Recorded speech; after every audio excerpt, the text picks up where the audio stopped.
Recorded Books Incorporated presents an unabridged recording of The Twinkie Squad by Gordon Korman, narrated by L.J. Ganser. Chapter 1. A blob of something different. The morning recess at Thaddeus G. Little Middle School was in full swing when the limousine arrived. It was long and silver, the stretch kind. As it whispered up to the curb at the school's front entrance, jump ropes fell idle, tape players were switched off, and basketball rebounds dropped to the ancient pavement of the playground. Recess spilled out of the yard to surround the limo. A slim, stylishly dressed woman emerged from the back seat of the car and stood for a moment, scanning the crowd of curious 6th, 7th, and 8th graders. Her eyes fell on the only one of them not mobbing her car, a very tall, blond 6th grader seated on the front steps.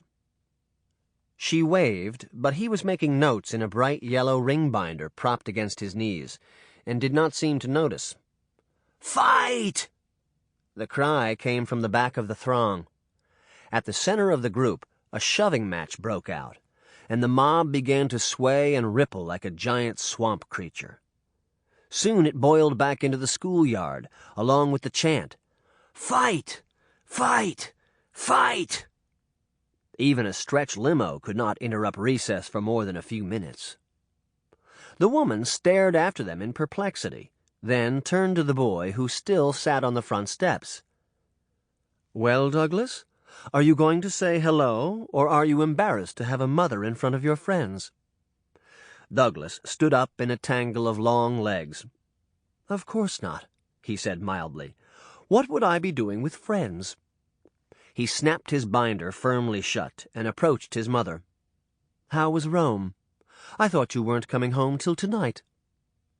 "Your father stayed at the summit.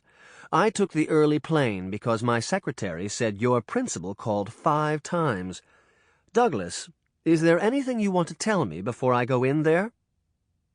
"Mr. Silverman probably just wants to meet you," said her son airily.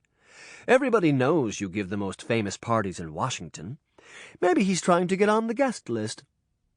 "Douglas, this is the public school system. It's not like all those private schools you were kicked out of. If you don't fit in here, there's no place left to send you. We'd have to move to another city. And your father might have trouble finding work as a U.S. ambassador in Omaha."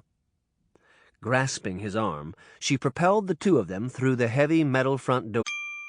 Sample complete. Ready to continue?